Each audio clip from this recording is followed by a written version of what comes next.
are a trader, then it's really good if you make things yourself that people want to buy, and that's where the Vikings excelled.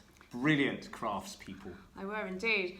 Very, very good at making not just the things they needed to survive, like places to live, obviously, but also they would make beautiful jewellery. And you can find Viking jewellery in museums if you go looking, but we're going to show you how to make your very own and very special piece of Viking jewellery. This is no ordinary piece of jewellery. You're going to be making one each to take home and keep. But I think, should we tell them how these are very special? Yeah, well, they're special in two ways. One is you are going to make it, and it's made of a precious metal, so that makes it very special. And the second thing is you're going to use the very magical letters that the Vikings used. They had their own alphabet. It's called a Viking Runes, and some superstitious Vikings believed that these runes were actually magical. So if you carve them onto your, well, not walls, because we already know that's naughty, not the walls, but if you carve them onto your sword, it could make your sword extra super in battle. If you carve them onto your ring, it could make you extra protected in battle, perhaps. You're going to carve them onto your lucky amulet necklace. And we're going to talk about how to do that, show you how to do it, and you will then have a go yourselves. Okay, so what you're going to be using is a piece of pewter like this. So your piece of pewter, when you look at it, you will see it's got 4 sharp pointy corners. And the first thing to do is you need to sand away those sharp pointy corners, because it won't be very comfortable to wear around your neck, and it doesn't look as nice at the moment either. So when you get ready, you'll get all of your stuff. You put a mat on the table to protect the table, piece of sandpaper, pin it down, and then take your piece of pewter and start rubbing one corner at a time, backwards and forwards on the sandpaper. And you will find, you just keep going for a minute or so, you will find that that corner starts to disappear, and it will go lovely and rounded and soft. So once you've done one, move on and do the others until all 4 corners on your piece of pewter are lovely and soft and round.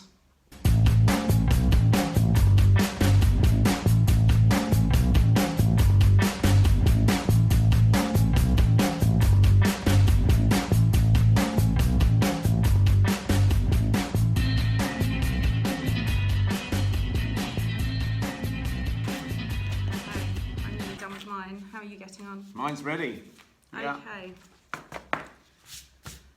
So you've all got a mat, and on one side of your mat are the Viking runes, the Viking letters, and you'll see that you've got the letters, the Viking runes carved along the top, and then underneath in little letters you can see our English alphabet.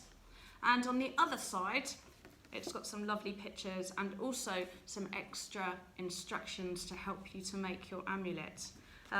What we're going to do now is talk about the engraving part. This is the best bit, I think. Now you've all got one of these, a nice pointy engraving tool. Now, unlike pencil and paper, once you start carving onto this metal, you cannot rub it out, so go nice and slow. So the first thing I think I'm going to do on mine is probably a little bit of practice, because it can be a bit tricky doing this, especially if it's the first time that you've done it. So I'm going to practice by doing a border down the sides of mine, I think. And when I say a border, I mean just a straight line. I'm carving a straight line down the side. What are you doing on yours, Timrod? I like the idea of a border. I'm going to draw a rectangle on mine, which kind of gives me a border all the way round. So I've got a border down one side and a border down the other side. Now, if you press really lightly into the metal, you won't really see anything. You can only see it then if you look really close up and peer at it. in the light. So if you want your work to stand out, you need to do it light to begin with, but then go over it really nice and deep. So I've got that. Now I'm going to decorate my border. The Vikings are famous for lovely curls and twirls patterns. Quite often on jewellery, Viking jewellery, if you follow those curls and twirl patterns, you find that it ends in the head of an animal. This type of design is called zoomorphic, means changing animal. So I'm going to do a zoomorphic design in my border, curls and twirls.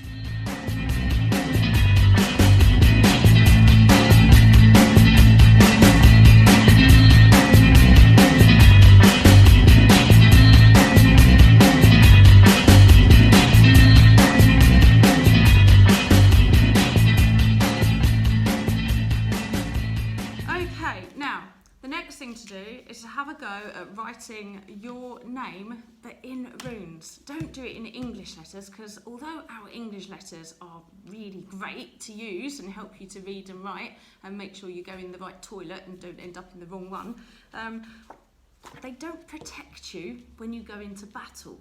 What you need is to put some Viking runes on. So this is when you use this side of the mat, and you can work out. If you find the first letter of your name, there's mine, C, and I look above it and I can see that the rune for C is a straight line, kind of a tick going off. So that's where I'm going to start. It's almost like the beginnings of a K, isn't it? It is. But you don't do the last part. And I think to make sure I get all of my name in, I'm going to write it this way, sideways. But you can write yours whichever way you like. Here's a top tip. Some of you might like to pause at this moment and practice this first on a piece of paper, because it's good to work on a piece of metal this size. It takes a bit of practice.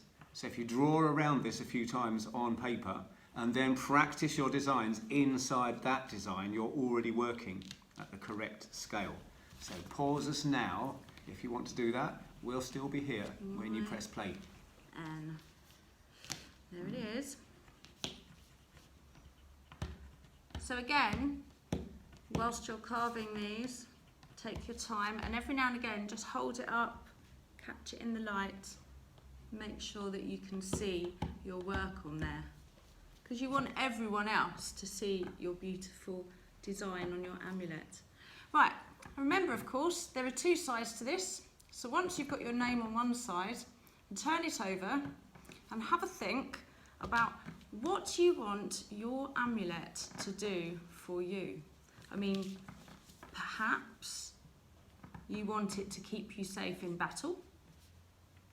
Maybe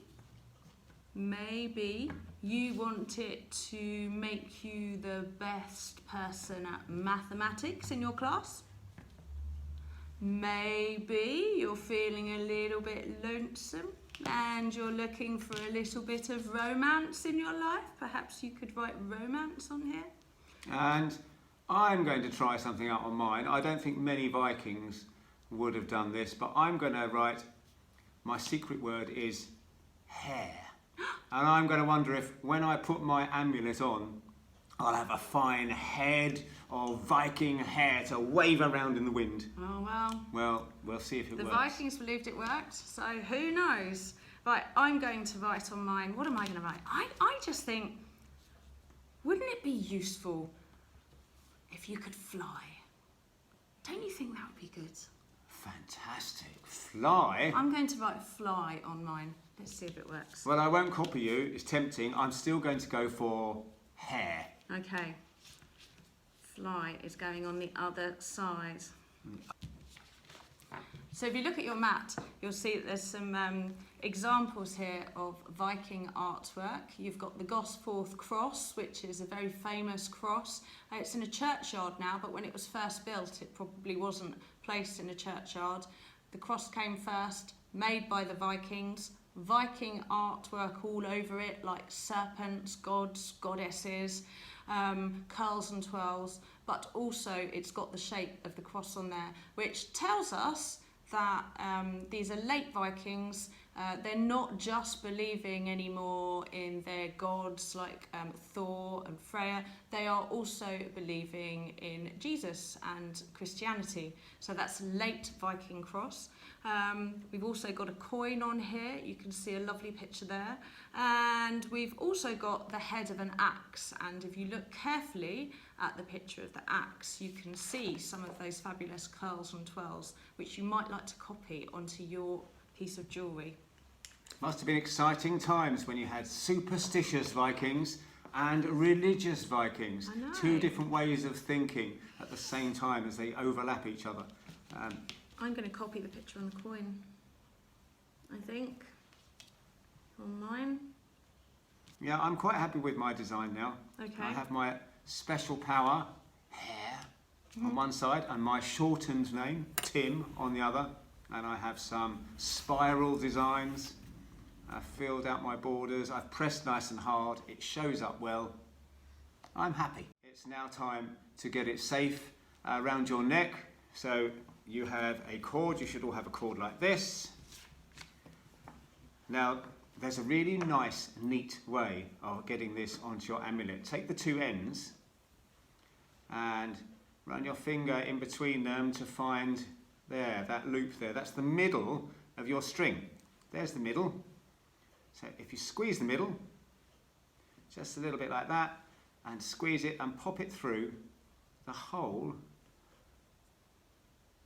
that is on your amulet. There you go. You see that loop come through. There it is. I've done that And now take these two dangly legs here and pop them through that loop. So I'm holding onto my amulet with one hand and pull those tight, and you should get it like that. Oh, okay. Nice. That's good. And only one thing left to do. Finish the decoration with a bead before we tie it up. I've got an orange one. I've got yellow. You should have a Oh, bead. actually, no, I'm going orange too. And I'm going to put it down on one of those strings just to make it look super flash. I'm a very flash Viking, you know. You're not as flash as me. I've put both through the same. Oh, that's both too clever. pieces through. Too clever. Yeah.